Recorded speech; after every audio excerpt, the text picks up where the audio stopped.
Bonjour à tous, ici Manon Fabre. Bienvenue sur ma chaîne, où on explore ensemble le monde des aliments, leur composition et les critiques qui en découlent.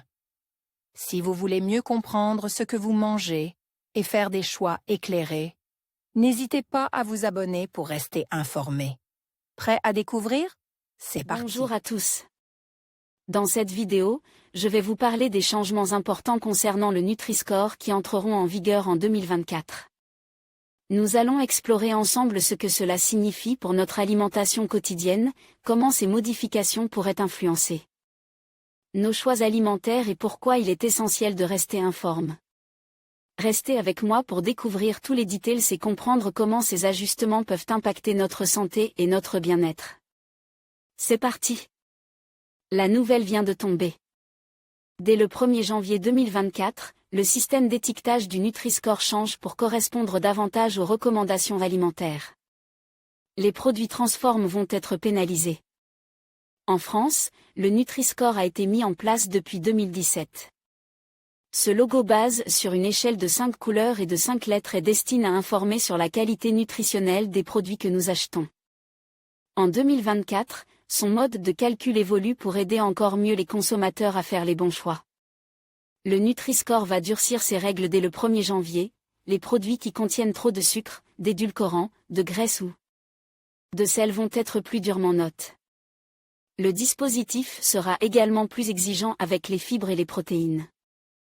À voir aussi article le jeûne intermittent, principe, coûts, avantages et inconvénients vidéo maladie cœliaque de l'adulte ou intolérance au gluten, causes, symptômes et traitements au total, 5 catégories de produits sont concernées par ces modifications, les huiles, les poissons, les céréales, les viandes, les produits transformes, plats cuisine à réchauffer, pizzas surgelées, céréales très sucrées. Pour les boissons spécifiquement, la présence d'édulcorants est désormais prise en compte afin d'éviter que les industriels utilisent ces additifs à la place du sucre pour améliorer la note de leurs produits. Les soda lights contenant des édulcorants ne seront plus note B, mais de CAE. Ainsi, la note de certains poissons gras et des huiles riches en bonne graisse, comme celle d'olive, de colza ou de noix, va s'améliorer. Alors que celle d'autres produits encore trop sucre ou trop sale va se dégrader.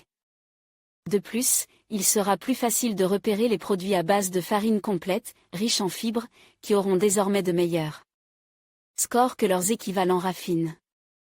Enfin, la volaille sera mieux classée que la viande rouge dont la consommation est à limiter. De nombreux produits vont donc voir leur score changer, entre 30 et 40% des produits sont concernés. Ce n'est pas la composition des produits qui change mais la façon dont leur score est calculé. Les boissons lactées entrent dans l'arène. Alors qu'elle était épargnée jusqu'alors par le fameux système d'étiquetage, le lait, les boissons lactées et les boissons végétales seront désormais notes. Étrangement, si les laits écrémés et demi-écrémés garderont la précieuse couleur verte, ceux végétaux seront moins bien notés. C'est le cas des boissons végétales de la célèbre marque Bior, qui devrait passer de la note A ou B à D ou E. Pour y remédier, le groupe A décide, tout simplement, de supprimer le Nutri-Score de ses emballages. Car, faut-il le rappeler? Le Nutri-Score n'est malheureusement pas encore obligatoire. 6 pays ont adopté le Nutri-Score. La France a été le premier pays engagé en faveur du Nutri-Score depuis 2017. Elle a été rejointe par 6 autres pays, la Belgique, la Suisse, l'Allemagne, le Luxembourg, l'Espagne et les Pays-Bas. Début 2024, 1359 marques étaient engagées en faveur du Nutri-Score sur le marché français. La liste de ces marques est consultable sur le site de Santé publique France. Depuis la mise en place du logo, la part de marché estimée des marques engagées n'a cesse d'augmenter pour atteindre 58% des volumes de vente en 2022. Quand auront lieu ces changements? En France, le processus réglementaire préalable à la mise en application de ce nouveau mode de calcul est en cours. Le projet d'arrêt a été soumis à la Commission européenne, et les délais pouvant prendre 3 ou 6 mois, en cas d'avis circonstancié. D'un autre pays, l'entrée en vigueur sera effective fin janvier ou fin avril 2024.